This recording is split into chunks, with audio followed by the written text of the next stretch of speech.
11 de junho, São Barnabé. Embora não cleito por Nosso Senhor, Barnabé faz parte do colégio apostólico e, como São Paulo, é enumerado entre os primeiros propagandistas da religião de Jesus Cristo. Descendente da tribo de Levi, Barnabé era natural da ilha de Chipre, onde sua família possuía uma vivenda. O seu nome primitivo era José. Discípulo de Gamaliel em Jerusalém, fez belos progressos no estudo das ciências. E sendo ele homem de caráter puro e espírito generoso,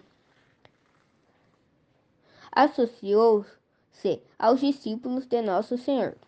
Depois da ascensão de Jesus Cristo, foi Barnabé um dos primeiros que venderam seus bens e entregaram aos apóstolos o troco da venda. Ao que parece, gozava José de grande estima entre os apóstolos, que mudaram seu nome em Barnabé, isto é, filho da consolação. Se podemos dar crédito a São Crisóstomo, o nome de Barnabé foi-lhe dado por causa da sua grande habilidade de consolar os aflitos.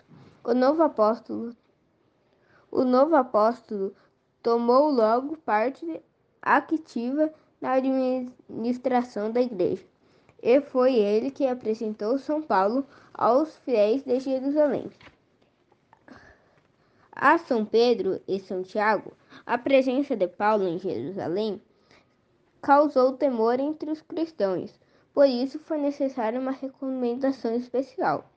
E tão bem ela foi feita que São Pedro não pôs dúvida em hospedar o antigo perseguidor em sua própria casa pelo espaço de 15 dias.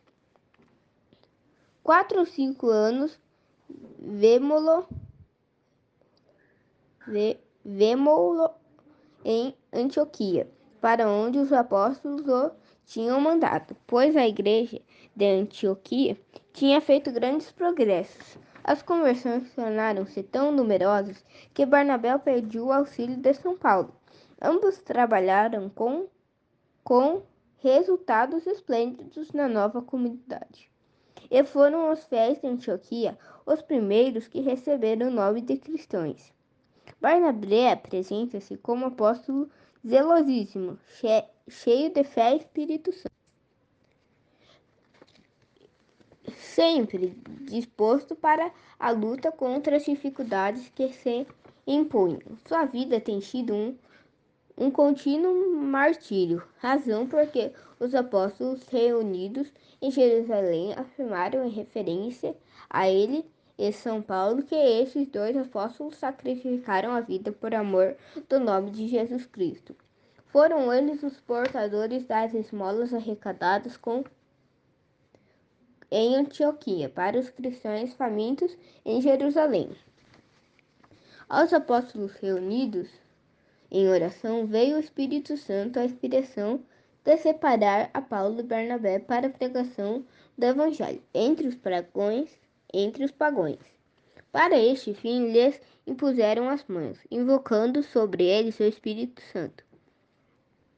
E sendo assim formalmente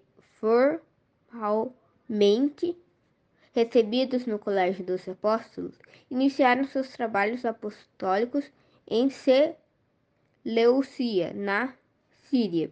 Associou-lhes João Marco, e os apóstolos estenderam sua missão a Salamina e Pápulos, em Chipre, e a pregação Pampília. Foi lá que João Marcos se separou dos seus companheiros, bem ao prazer de Barnabé, de quem era primo. Paulo e Barnabé continuaram suas viagens apostólicas e pregaram o Evangelho em Pisídia, na Icônia, Laconia e Listris. Os pagãos, estupefatos pelos grandes milagres de que foram testemunhos oculares, julgaram ver em Paulo o Mercúrio. Na figura imponente de Barnabé, porém, quiseram reconhecer o deus Júpiter. Tão grande foi o entusiasmo pelos apóstolos de Cristo que quiseram construir um altar em sua honra e oferecer-lhes oblações como a divindades. Intento a que Barnabé e Paulo energicamente se opuseram. Após longas viagens, voltaram a Antioquia, onde então se pronunciou o desacordo entre os cristãos por causa da observação da lei mosaica. Barnabé e Paulo discordaram da opinião dos cristãos de origem judaica que julgavam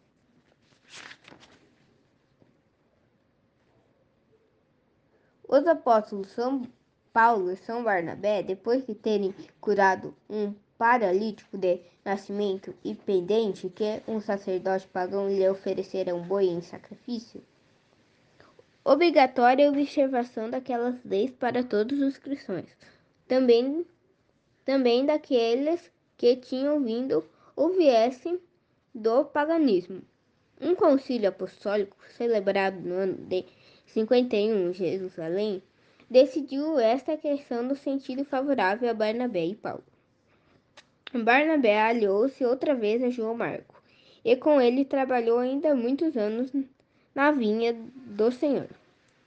E opinião de muitos que tenha chegado até Milão, São Carlos Borromeu, fazendo referência a Barnabé, chamou o apóstolo de Milão. Barnabé morreu na ilha de Chipre, vítima do fanatismo religioso dos judeus que o lapidaram. Seu corpo foi descoberto em 485. Sobre seu peito achou-se depositado uma cópia do Evangelho de São Mateus, feita por ele mesmo. Jesus Cristo predisse aos seus apóstolos grandes dificuldades, perseguições e uma morte tão ignominiosa quanto dolorosa. Sua predição cumpriu-se literalmente, como mostra a vida de São Barnabé, que, em companhia de São Paulo e outros apóstolos, sofreu muito por amor do Evangelho. Segundo a vontade de Jesus Cristo, do fundador da Igreja, deviam os apóstolos não fazer exceção da lei, a que todos os cristãos haviam de ser e são sujeitos. A lei do sofrimento. O sofrimento é o apanágio de todos que vão nas pregadas de Jesus Cristo. E é fácil compreender disso a razão. Tribulações, perseguições sofridas por causa da justa dão ao cristão ensejo de elevar sua perfeição ao mais alto grau. Sofrer pacientemente para dar satisfação à divina justiça.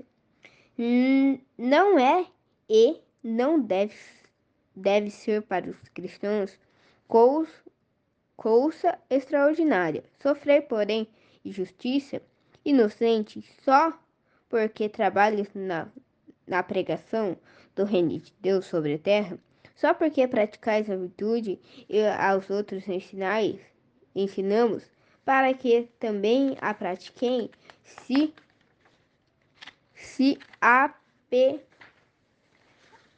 apesar de tudo sofremos não só com paciência, sem formulários uma queixa, mas com alegria e íntimo contento. Então o nosso sofrimento é glorificação do poder do cristianismo. Poder sofrer pela justiça de Deus é uma graça especial, como tal reconhecida pelos cristãos. Ninguém de vós sofra como ladrão, ou assassino, ou malfeitor, mas sofrer por ser cristão não é nenhuma vergonha. O sofrimento nesta vida constitui para o cristão perfeito um purgatório. Puro deve ser o que entrar no céu. Sofrer, portanto, nesta vida é grande e extraordinária graça de Deus, porque o sofrimento purifica e prepara a alma para o céu.